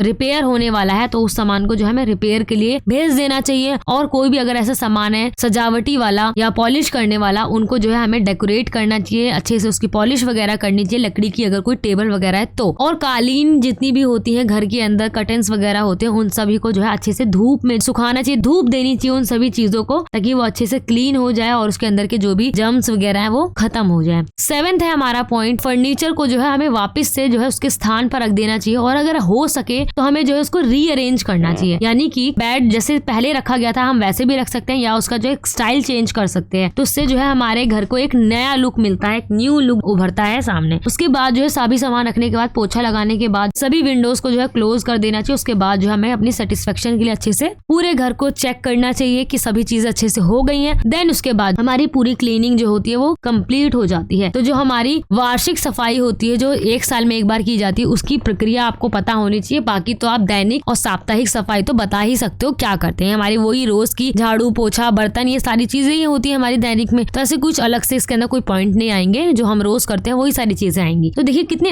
इजी पॉइंट है, हर एक पॉइंट को आपको अच्छे से याद कर लेना है। इन्हीं में से जो है क्वेश्चन बनकर आएंगे, आपको ध्यान रखना है। नेक्स्ट चैप्टर है हमारा भवन का रखरखाव, यानी हम किस तरीके से अपने घर के अंदर मेंटेनेंस कर सकते हैं। ये सारी चीजें जो है इस चैप्टर के अंदर पढ़नी है। तो फर्स्ट जो हमारा यहाँ पर टॉपिक है वो है दीवारों की देखभाल, यानी कि किस तरीके से हम अपनी वॉल्स एंड जो हमारी फ्लोर है उनको जो है मेंटेन करके रख सकते हैं। तो सबसे पहले आपके यहाँ पर टेबल जो दी गई है, इन्हीं टेबल में से जो आपके क्वेश्चंस बनेंगे वो आपको याद करना है। तो पेंट की जो सतह होती है, जो वॉल को जब हम पेंट करते हैं तो हम उसका रखरखाव किस तरीके से कर सकते हैं और कौन कौन सी जो सावधानी हमें बरतनी चाहिए कि ताकि हमारी पेंट की गई जो दीवार है वो खराब ना हो। तो वही यहाँ पर बताया गया है। इसका पहला पॉइंट है कि दीवारों को, जो पेंट की गई दीवार है उनको हमेशा जो है हमें उसके ऊपर से जो भी डस्ट वगैरह लगा हुआ होता है उसको हमें रोज जो है साफ करना चाहिए। साथ ही सेकंड पॉइंट में यहाँ पे बताया है कि जो हमारा गर्म पानी होता है वार्म वाटर, उसके साथ जो हमें हल्के से सर्फ मिलाकर या डिटर्जेंट मिलाकर जो है उसको पन से साफ करना चाहिए। थर्ड पॉइंट में ये बताया है कि हमेशा फ्रेश एंड जो क्लीन वाटर होता है उसी से जो है हमें उस सरफेस को साफ करना चाहिए। अब सावधानियां कौन कौन सी बरतनी चाहिए यहाँ पर बताया है कि दीवारों को कभी भी रगड़ना नहीं चाहिए, कभी भी रब नहीं करना चाहिए, ना ही स्क्रब से, ना ही किसी ब्रशेस वगैरह से हमें रब नहीं करना चाहिए, और ना ही कभी हमें कोई स्ट्रॉन्ग जो केमिकल्स होते हैं उनका यूज करना चाहिए किसी भी दाग को छुड़ाने के लिए, जो भी अगर दीवारों पर लग गई है। तो नेक्स्ट यहाँ पर हमारा जो मार्बल वगैरह घर में लगाया जाता है या ग्रेनाइट हो गया, उन सभी चीजों की कैसे रख रखाव करेंगे। तो पहला पॉइंट यही है कि गर्म पानी से उन्हें साफ करना चाहिए, clean with hot water, and जो इसके अंदर जो मिट्टी के तेल या कोई बुरादा मिलाकर जो है हम उसको अच्छे से साफ कर सकते हैं, या तो हम नींबू से भी जो है उसके जो भी पीलापन पड़ जाता है मार्बल पे या ग्रेनाइट पर, तो उसको हम रब करके साफ कर सकते हैं नींबू के जूस को लेमन के जूस के साथ। और अगर हमें सावधानियां बरतनी है तो ये देखना पड़ेगा कि जब भी हमारे घर में अगर मार्बल लगा है या ग्रेनाइट लगा है तो उस घर के अंदर जो कोने होते हैं उन कोनों को हमें रोज साफ करना चाहिए, वरना धीरे धीरे क्या होगा, वो कोने जो है बहुत ज्यादा ब्लैक पड़ जाएंगे और वो जो है खराब से लगेंगे। बीच में हम साफ करें, साइडों में रहने देंगे तो वो धीरे धीरे कर और ज्यादा खराब हो जाएंगे। नेक्स्ट है यहाँ पर हमारा चीनी मिट्टी की टाइलें। अगर घर में टाइलें वगैरह लगाई गई हैं कहीं पर फ्लोरिंग पर या अगर किचन वगैरह में या वॉल पर भी अगर टाइल्स वगैरह लगाई गई हैं तो क्या करना चाहिए, कौन सी सावधानियां बरतनी चाहिए और क्या क्या रखरखाव करने चाहिए। तो पहला पॉइंट यहाँ पर भी यही है कि गर्म पानी से जो है हमें धोना चाहिए, वो भी डिटर्जेंट के साथ मिलाकर उनको धोना चाहिए। और सेकंड पॉइंट ये है कि अगर बहुत ज्यादा जो है पक्के दाग लगे हुए हैं उनको छुड़ाने के लिए जो है गर्म पानी के अंदर हम डिटर्जेंट मिलाएंगे और अच्छे से जो है उसको साफ से रगड़ेंगे रेगमाल वगैरह से, तब जाकर हमारा वो साफ हो जाएगा। और टाइलों के लिए जो अलग अलग जो केमिकल्स आते हैं क्लीन करने के लिए, उन केमिकल्स का भी हम यूज कर सकते हैं। और सावधानियां हमारा यही है कि कभी भी हमें जो बहुत ज्यादा जो है एसिड का यूज नहीं करना चाहिए। अगर एसिड का यूज किया है तो तुरंत हमें जो है उसको साफ कर देना चाहिए। तो ये कुछ जो है सावधानियां बरतनी चाहिए। हमारा फ्लोर एंड वॉल का हो गया। नेक्स्ट जो हमारी टेबल है कि किस तरीके से हम जो हमारा वुडन सरफेस होता है उसको साफ कर सकते हैं। जैसे अगर जो है सादी लकड़ी है या सब्जी काटने वाला जो बोर्ड होता है, चॉपिंग बोर्ड जिसको हम कहते हैं, या जिसपे हम रोटी को बेलते हैं, हमारा जो चकला बेलन होता है, उन चीजों को हम कैसे रख रखाव, उनकी सावधानियां कैसे हम बरत सकते हैं उनको मेंटेन करने के लिए। तो क्या है यहाँ पर हमेशा जो है वार्म वाटर में जो है उनको साबुन के साथ धोना चाहिए, हल्के जो गुनगुना पानी होता है हमारा उसके साथ। और अगर उसके ऊपर कुछ भी जो है खाद्य पदार्थ अगर चिपक गया है तो उसको छुड़ाने के लिए जो है चाकू का जो बैक साइड होता है उस नाइफ से जो है उसको छुड़ाना चाहिए, ताकि अगर हम आगे की साइड से अगर छुड़ाएंगे चाकू से तो लकड़ी के कार्डबोर्ड पर जो है चाकू के निशान पड़ जाएंगे, इसलिए उन्हें पीछे से छुड़ाना चाहिए। आगे हमारा आखिर कैसे कैसी हमें जो है सावधानियां बरतनी चाहिए, तो वो ये है कि कभी भी जो है लकड़ी के बोर्ड के ऊपर से अगर कुछ छुड़ाने के लिए हमें ब्रशेस वगैरह का यूज नहीं करना चाहिए, जो काफी ज्यादा हार्ड ब्रशेस होते हैं, हार्ड स्क्रबिंग जो है नहीं करनी चाहिए, और उसी दिशा में जो हमें रगड़ना चाहिए जिस दिशा में वो बोर्ड की लकड़ी है। अगर हम उल्टी दिशा में करेंगे तो उसके ऊपर जो है स्क्रैचेस वगैरह आ सकते हैं, ये ध्यान रखना चाहिए। और बहुत ज्यादा हमें जो है हॉट वाटर का यूज नहीं करना है, बहुत कम जो गुनगुना सा पानी होता है उसका यूज करना है। अगर हम हॉट वाटर का यूज करेंगे तो हॉट वाटर से जो है लकड़ी फूल सकती है, ये आपको ध्यान रखना है। और पेंट की गई जो लकड़ी होती है जिस जिस वुडन के ऊपर पेंट किया गया होता है, जैसे हमारे दरवाजों के ऊपर, विंडोज के ऊपर जो है पेंट किया गया होता है। अब इनको कैसे हम साफ करेंगे, इसको भी जो है हल्के साबुन और पानी से साफ करेंगे। साथ ही जो हमारा फेलेनल क्लॉथ होता है उसके साथ जो हम उसको रब करेंगे तो और ज्यादा जो है वो ग्लोसी हो जाएगी, जिसके ऊपर पेंट किया गया है दरवाजे या लकड़ी के ऊपर। नेक्स्ट हमारे यहाँ पर बताया गया है कि उसको सुरक्षित रखने के लिए, उसको और ज्यादा दिन तक मेंटेन करने के लिए जो हम उसके ऊपर क्या कर सकते हैं, पेंट कर सकते हैं। रीपेंट जो हम कर सकते हैं, हर एक 4-5 महीने में पेंट मार देंगे तो हमारी वुडन का जो विंडो है या जो हमारा दरवाजा है वो सेफ रहेगा, ये आप बता सकते हो। साथ ही जो है ये भी हमें देख लेना चाहिए कि जब भी हम अगर उसको साबुन या डिटर्जेंट के साथ धो रहे हैं तो उसको धोने के बाद अच्छी तरीके से पूरा साबुन जो है छूट जाना चाहिए। अगर ऐसा नहीं होगा तो उसकी सरफेस के ऊपर जो है कुछ जो है स्टेन रह जाएंगे सोप के, और वो जो है काफी ज्यादा खराब लगेंगे उसको देखने में। नेक्स्ट है हमारा पॉलिश की हुई लकड़ी। ये पेंट की हुई लकड़ी के बारे में पढ़ा, अब हमें पढ़ना है पॉलिश की गई जो लकड़ी होती है उसको भी साफ करने के लिए जो हमारा फेलेलन क्लॉथ होता है उसको यूज करना चाहिए। और पानी का अगर धब्बा उसके ऊपर लग गया है तो उसको छुड़ाने के लिए जो हमारा तारपीन या अमोनिया का जो ऑयल होता है उसको यूज करना चाहिए और अच्छे से हल्के हल्के हाथों से रगड़ना चाहिए, ताकि जो है वो अच्छे से जो हमारी पॉलिश की गई लकड़ी है और ज्यादा चमक जाए। और लकड़ी के ऊपर कभी भी कुछ चीजें गिरानी नहीं चाहिए, अगर गिर जाती है तो इमीडिएटली जो है उसको साफ कर देना चाहिए, वरना उसके ऊपर दाग रह जाएंगे। आगे है हमारा लेमिनेटेड जो सतह होती है। अभी लेमिनेटेड सतह कौन सी होती है, जिसको हम सनमाइका के नाम से जानते हैं। कई सारे जो है हमारे दरवाजे वगैरह या टेबल वगैरह जो है सनमाइका लगाकर ही बनाए जाते हैं। तो उनकी साफ सफाई कैसी करनी चाहिए, गीला कपड़ा लेकर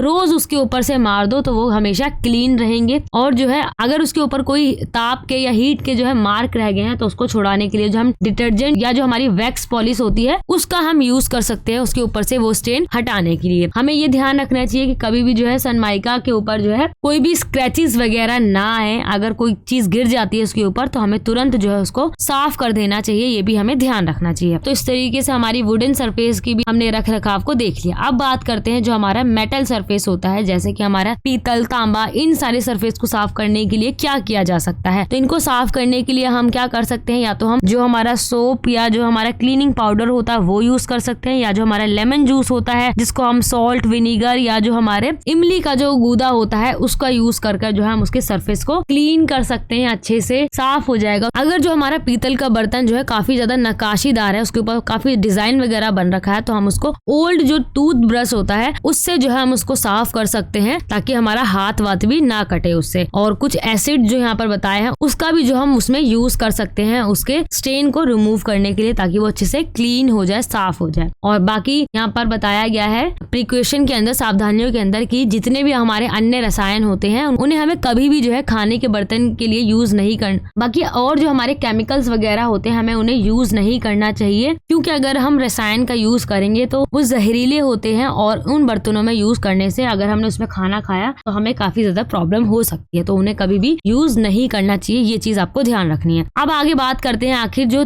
3 प्लग होता है उसको किस तरीके से बदला जा सकता है। ये आपका 4 मार्क में जो है क्वेश्चन आ सकता है कि हमें स्टेप्स बताने होंगे कि किस तरीके से रिप्लेस किया जाता है 3 प्लग, जो हमारा 3 पिन वाला जो हमारा प्लग होता है उसको। यह हमारे घरों में, सभी के घरों में होता है। हम देखते हैं कि अंदर अगर कुछ खराबी आ गई है तो उसको चेंज कैसे करेंगे। सबसे पहले जो उसका स्क्रू है उसको अनस्क्रू करेंगे, उसको ढीला करेंगे। फिर जो उसके बीच में जो पेंच लगे हुए होते हैं उनको अच्छे से ढीला करेंगे, उसके अंदर से वायर को जो हम निकाल लेंगे, उसको खींच लेंगे। फिर क्या करना है हमें, और अगर हमें जरूरत है तो हम वायर के ऊपर जो प्लास्टिक चढ़ी होती है हम उसको चाकू या ब्लेड की सहायता से जो है उसको शार्प चीज से हटा सकते हैं उस प्लास्टिक की कोटिंग को, ताकि जो है अंदर से वायर निकल कर आ सके। फिर हमें क्या करना है, उसके अंदर नया प्लग जो है उसको फिट कर देना है, और जो उसके जो हमारे पॉजिटिव और नेगेटिव जो भी तार है उसको अलग अलग रखना है। देन उसके अंदर पेंच कस देना है। फिर जो है हमें ये अच्छे से जांच कर लेना है, देख लेना है कि दोनों तार जो है एक दूसरे को छू ना रहे हो, जो हमारे ऋणात्मक और धनात्मक तार का कहा जाता है हिंदी में, और इंग्लिश में हमारा पॉजिटिव और नेगेटिव जो वायर होती है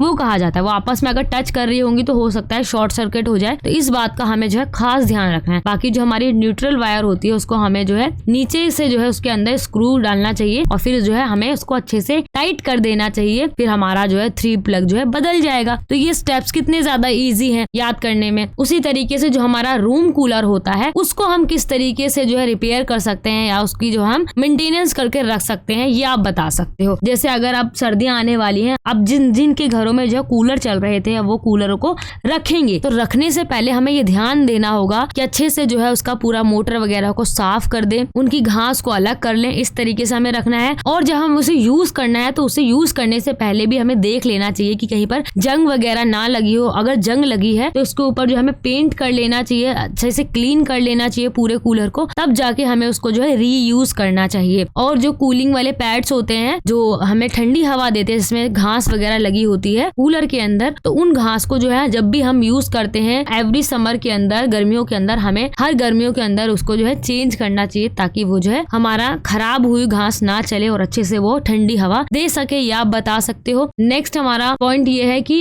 इस तरीके से पंप को हमें कवर करना चाहिए ताकि जो घासों की जो खसखस निकलती है वो उस पाइप के अंदर फंसे ना, वरना हमारा कूलर जो है नहीं चलेगा। और कूलर के अंदर हमेशा पानी जो है हमें बिल्कुल जो है न्यूनतम रखना चाहिए, ताकि जो है वो पंप से जो है ऊपर ना जा सके। अगर वो पंप से ऊपर चला जाएगा तो पंप जो है हमारा डैमेज हो सकता है, खराब हो सकता है। और जब भी कूलर के अंदर हम पानी भरे तो हमेशा जो है स्विच को ऑफ कर देना चाहिए, वरना जो है करंट लग सकता है। इस बात का ध्यान रखना है। तो ये कुछ जो है हमारे मरम्मत के सुझाव थे कूलर के और या 3 प्लग को चेंज करने के। और भी कुछ सुझाव आ सकते हैं, उनको आप बुक में से देख सकते हो। बाकी इस चैप्टर में यही चीजें जो है इंपॉर्टेंट थी। आई होप समझ में आई होंगी। नेक्स्ट हमारा लास्ट चैप्टर है घर का सौंदर्यीकरण यानी एस्थेटिक एट होम। घर के सौंदर्य को हम किस तरीके से बढ़ा सकते हैं जिससे हमारा घर देखने में बहुत ज्यादा ब्यूटीफुल सा लगे। तो उसके अंदर सबसे पहले हम फ्लावर की डेकोरेशन कर सकते हैं। ठीक है, अलग अलग हम जो है प्लांट वगैरह वैसे तो हम लगा सकते हैं जो हमारे नेचुरल प्लांट होते हैं, उसके साथ साथ जो हम कमरों के अंदर, रूम के अंदर आर्टिफिशियल जो फ्लावर्स होते हैं, जो हमारे फ्लावर पोट्स होते हैं, हम उनको रख के भी जो अपने घर की सौंदर्यता को बढ़ा सकते हैं। तो वही यहाँ पर हमें पढ़ना है। सबसे पहले हमें उसके लिए कुछ मटेरियल को जो हमें कलेक्ट करना होगा, जिसके लिए हमें सबसे पहले जो फ्लावर का जो वास होता है उसको देखना होगा। पिन होल्डर जो होते हैं जिसके अंदर हमें वो आर्टिफिशियल जो हमारे फ्लावर्स या टहनियां होंगी उनको हमें लगाने के लिए पिन होल्डर चाहिए होगा। साथ ही साथ हमें फ्रेश और जो हमारे आर्टिफिशियल जो फ्लावर्स होते हैं वो चाहिए होंगे। और जो है हमारी टहनियां जो होती है, ग्रीन लीव्स वगैरह, ये सारी चीजें भी जो हमें चाहिए होंगी। तो ये सारे मटेरियल हमें कलेक्ट करना होगा। देन उसके बाद जो है हमें पूरा फ्लावर पोट जो है अरेंज करना होगा। तो अरेंज करने के लिए सबसे पहले हमें क्या करना है, मार्केट के अंदर अलग अलग कलर के जो हमें वास मिल जाएंगे, फूलदान मिल जाएंगे। जिस तरीके का हमारा रूम है उसके फर्नीचर के अकॉर्डिंग हमें जो है एक फ्लावर पोट, जिसको हम वास कहते हैं, उसको हमें चूज करना है, उसके कलर को चूज करना है। उसके बाद जो है हमें उसके अंदर जो फ्लावर को अरेंज करना होगा वो हमें किस तरीके से करना होगा, ऑड नंबर में करना होगा। अब ऑड नंबर में किस तरीके से, जैसे 3 लगा दिया आपने फूल, 3, 5, 11, इस तरीके से आप जो है फ्लावर लगाओगे,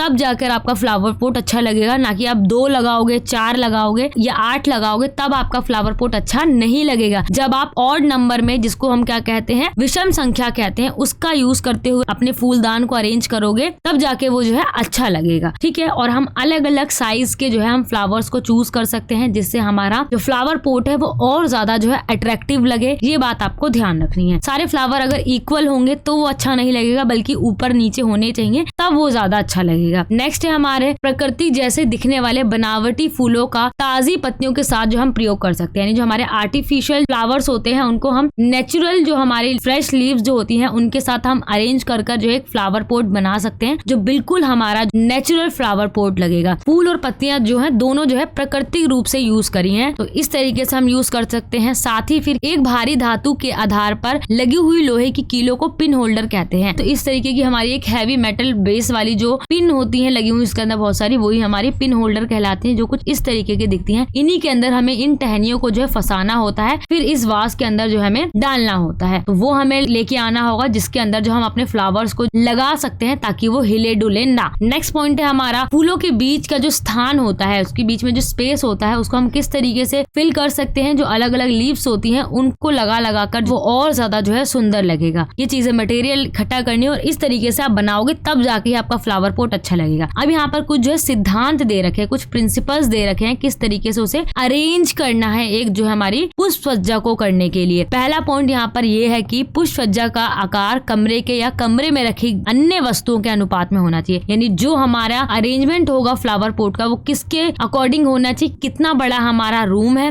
और कितना बड़ा हमारा जो है फ्लावर पोट है। अगर फ्लावर पोट छोटा है और हमने उसके अंदर बहुत बड़े बड़े जो है फ्लावर्स लगा दिए तो वो देखने में बिल्कुल भी अच्छा नहीं लगेगा, वो एकदम ऑड सा देखने में लगेगा। तो हमें हल्का सा ही फ्लावर पोट से बड़े जो जो है हमने फ्लावर्स को लगाना होता है, ज्यादा बड़े हम नहीं लगा सकते हैं, वो वरना बेकार लगेगा, भद्दा सा लगेगा देखने में, खराब। सेकंड यहाँ पर यह है कि पूरी पुष्प सज्जा जो है संतुलन होनी चाहिए, यानी कि एकदम बैलेंस होनी चाहिए। ऐसा नहीं होना चाहिए कि एक तरफ जो हमारे बहुत सारे फूल दिख रहे हो और एक तरफ जो है खाली खाली सा लगे फ्लावर पॉट। तो इस तरीके से अरेंज होना चाहिए कि सब जगह जो हमें फ्लावर्स दिखे, लीव्स दिखे, तो एक तरफ जो है हमारी ज्यादा नजर नहीं जानी चाहिए, पूरा फ्लावर पॉट जो है हमारा बैलेंस होना चाहिए। इस बात का हमें खास ध्यान रखना है। नेक्स्ट है कि हम जब भी फ्लावर पॉट को देखें तो हमारी आंखें जो है वो चारों तरफ जो है मूव करे उस फ्लावर पॉट को, एक जगह आकर जो है स्थिर ना हो जाए। इस पॉइंट को इस पॉइंट से आप जोड़ सकते हो। नेक्स्ट फोर्थ पॉइंट है हमारा, विभिन्न आकार वाले फूलों को जो है हमें क्रमश पूरे खिले हुए फूलों के नीचे कलियों के ऊपर ही लगाएं। यानी जो हमारे डिफरेंट साइज के जो फ्लावर्स होते हैं उनको हमें ज्यादा फ्लफी और जो है बिल्कुल खिले हुए जो फूल होते हैं उनके साथ में जो है लगाना चाहिए, इससे और ज्यादा जो है सुंदर लगने लग जाते हैं। नेक्स्ट जो हमारा पॉइंट ये है कि जो हमारा प्लांट के जो मटेरियल होता है वो काफी ज्यादा इंपॉर्टेंट होता है हमारे वास से ज्यादा, यानी फ्लावर पॉट से ज्यादा। जो उसके अंदर हम मटेरियल यूज करें, कैसे फ्लावर्स हैं, किस तरीके की हम चीजें यूज कर रहे हैं, लीव्स वगैरह कौन सी यूज कर रहे हैं, ताकि वो बहुत ज्यादा अट्रैक्ट करे लोगों को, उस तरीके से हम कह सकते हैं मटेरियल काफी ज्यादा इंपॉर्टेंट हो जाता है हमारा। फूलदान से ज्यादा उसकी सामग्री इंपॉर्टेंट होती है। यहाँ पर आगे बताया गया है कि जो हमारी सूखी टहनियां होती हैं उनको और ज्यादा जो है उभारने के लिए हमको घुमा सकते हैं, उसके आसपास जो है कुछ फूल वगैरह लगा सकते हैं। नेक्स्ट हमारा पॉइंट है कि फूल पत्तियों और फूलदानों को समरूप और एक दूसरे के पूरक होना चाहिए। जो हमारे फूलदान के अंदर जो फ्लावर्स, लीव्स वगैरह लगे होते हैं बिल्कुल ऊपर नीचे होने चाहिए, ताकि वो बैलेंस लगे और हर तरफ जो उसको देखा जा सके इस तरीके से। तो ये आप चीजें जो है प्रिंसिपल्स याद रख सकते हो जब भी आप कोई वास बनाते हो तब। अब हमारा है फ्लोर डेकोरेशन, यानी कि फर्श की सजावट। फर्श की सजावट जो है काफी पुराने समय से ही होती आ रही है। लोग जो है अलग अलग त्योहारों पर, अलग अलग ओकेजन पर फर्श को सजाते हैं, फ्लोर को डेकोरेट करते हैं, या तो फूलों की पंखड़ियों से, या अलग अलग रंगों से, या आटे, चावल या मैदा, इन सारी चीजों को पीस कर जो है वो अच्छी सी रंगोलियां वगैरह बनाते हैं, और इन्हीं को हम अल्पना या रंगोली के नाम से जानते हैं। अब रंगोली और अल्पना बनाने के लिए जो कुछ यहाँ पर बातें ध्यान रखनी होगी आपको जब भी आप अपने घर में बनाओगे, तो वो कौन कौन सी चीजें हैं जो आपको हमेशा ध्यान रखनी है। सबसे पहले जो भी आप डिजाइन चूज करोगे वो उस फेस्टिवल या उस ओकेजन के ही अकॉर्डिंग होना चाहिए। ऐसा नहीं है कि आप होली में दिवाली वाली रंगोली बना रहे हो, दिवाली में आप होली वाली रंगोली बना रहे हो। तो ये आपको ओकेजन वगैरह जो है ध्यान रखना होगा फेस्टिवल का, कि आप किस त्योहार के लिए वो डिजाइन जो है आपने चूज किया है। नेक्स्ट है हमारा, जो हमारी लाइंस वगैरह ड्रॉ की जाती हैं वो डबल ड्रॉ करनी चाहिए, ताकि हम उसके अंदर जो अच्छे से कलर फिल कर सके और हमारी जो वो रंगोली है या अल्पना है वो और ज्यादा जो है निखर कर सामने आए। नेक्स्ट है हमारा डिजाइन जो एकदम बैलेंस होना चाहिए। इस चीज को हमें बिल्कुल जो है इंश्योर कर लेना चाहिए कि कहीं से ऐसा नहीं होना चाहिए कि हमारी रंगोली एक तरफ से अच्छी लग रही है, एक तरफ से बेकार लग रही है। इस तरीके का नहीं होना चाहिए, पूरा एक जैसा जो है उसके अंदर होना चाहिए, सब चीजें जो है अच्छी लगनी चाहिए। नेक्स्ट है हमारा पॉइंट, आसपास जो है विपरीत रंगों का प्रयोग करना चाहिए। यानी हम क्या कर सकते हैं, उसके आसपास कंट्रास्टिंग जो कलर होते हैं, जो अपोजिट कलर होते हैं, उनका यूज करेंगे तो वो कलरफुल हमारी रंगोली बनेगी, तो और ज्यादा जो है वो अच्छी लगेगी। और साथ ही अगर हमें बाहरी जो रेखाएं होती हैं उनको डिफाइन करने के लिए हम स्केल का यूज कर सकते हैं, ताकि आउटर लाइन जो है वो और ज्यादा क्लियर बन सके। और बैकग्राउंड को जो है हमें अच्छे से फिल करना चाहिए, ताकि वो डिजाइन ऐसा लगे कि वो हमारे फ्लोर का ही एक पार्ट है, वो अलग से ना लगे कि अलग से डिजाइन बनाया गया है, वो ऐसा लगे कि फर्श का ही तो एक हिस्सा है। तो इस तरीके से जो है अलग अलग देख सकते हो रंगोली या अल्पना जो है बनाई जाती है अलग अलग त्योहारों पर, अलग अलग ओकेजन पे, आप बता सकते हो। तो इन बातों का आप ध्यान रख सकते हो। आगे है हमारा सजावट का सामान, यानी सजावट का कौन कौन सा सामान होता है हमारा घर के अंदर। हम देखते हैं पेंटिंग्स लगाई जाती हैं, लैंप वगैरह लगाए जाते हैं। अब उनको और ज्यादा जो है ब्यूटीफुल दिखाने के लिए हम क्या क्या कर सकते हैं, जैसे कि जब भी आप पेंटिंग को अपने घर में टांगते हो तो आपको पेज के अकॉर्डिंग ही उसको टांगना चाहिए, उसके साइज को जो है आपको ध्यान रखना चाहिए। कि अगर आपकी वॉल जो है बहुत ज्यादा बड़ी है तो उसके ऊपर अगर आप छोटी सी पेंटिंग लगाओगे तो वो अच्छी नहीं लगेगी। आपको बड़ी वॉल पर बड़ी पेंटिंग, छोटी वॉल पर छोटी पेंटिंग लगानी होगी, यानी उसके साइज के अकॉर्डिंग जो है आपको पेंटिंग टांगनी होगी। और पेंटिंग की सुंदरता को और ज्यादा बढ़ाने के लिए आप उसके ऊपर एक लाइट का यूज कर सकते हो। ठीक है, लाइट जब उसके ऊपर पड़ेगी डायरेक्ट तो पेंटिंग की जो ब्यूटी है वो और ज्यादा इनहेंस हो जाएगी, ये आप बता सकते हो। और साथ ही नेक्स्ट पॉइंट हमारा ये है कि पेंटिंग को कभी भी हमें वॉल पर तिरछा नहीं लगाना चाहिए, हमेशा पेंटिंग को हमें स्ट्रेट में ही रखना चाहिए। जिस तरीके की पेंटिंग है सीधी पेंटिंग हमें लगानी चाहिए, कभी भी टेढ़ा मेढ़ा लग कर नहीं लगाना चाहिए। रूम के अंदर अगर हम कोई लैंप वगैरह चूज करते हैं रखने के लिए, बाकी का जो अदर हमारा फर्नीचर वगैरह है उसके अकॉर्डिंग ही हमें उसका कलर चुनना चाहिए, ताकि वो और ज्यादा सुंदर लगे। कमरों के अंदर जो हम अलग अलग जगहों पर कुशन्स रख सकते हैं ताकि वो जो है अच्छे लगे कुशन देखने में। घर के अंदर हम अलग अलग स्टैचू रख सकते हैं, लेकिन लेकिन हम एक जगह पर बहुत सारे स्टैचू नहीं रख सकते हैं। अगर हम इकट्ठे बहुत सारे स्टैचू रख देंगे एक टेबल पे, वो तो अच्छे नहीं लगेंगे, वो देखने में भद्दे से लगेंगे। ये बात आपको ध्यान रखनी। अलग अलग जगह पर हमें कहीं पर कुछ लगाना है, कहीं पर कुछ लगाना है, ताकि हमारे रूम की या हमारे घर की जो ब्यूटी है वो और ज्यादा एनहेंस हो सके और वो देखने में बहुत ज्यादा सुंदर और एस्थेटिक सा लगे। ठीक है, तो ये सारे पॉइंट जो आपको याद रखने हैं कि किस तरीके से आप सुंदर बना सकते हो एक घर को, ये सारी पॉइंट एक ऐसे पॉइंट है जिनको आप खुद भी जो है बना कर लिख सकते हो। ठीक है, आई होप ये सारी चैप्टर जो आपको बहुत अच्छी तरीके से समझ में आ गए होंगे। अगर आपका किसी भी चैप्टर में कोई डाउट होता है तो आप मुझे कमेंट सेक्शन में पूछ सकते हैं। बाकी ये वीडियो कैसी लगी मुझे कमेंट बॉक्स में जरूर बताना, और इन नोट्स का लिंक वीडियो के डिस्क्रिप्शन बॉक्स में आप वहां से उसको देख सकते हो। अगर चैनल को सब्सक्राइब नहीं किया है तो चैनल को सब्सक्राइब कर लेना। बाकी आपके और भी जितने भी सब्जेक्ट है उनकी मैराथन इसी चैनल पर आएंगी। मिलते हैं नेक्स्ट वीडियो के अंदर। Thank you so much.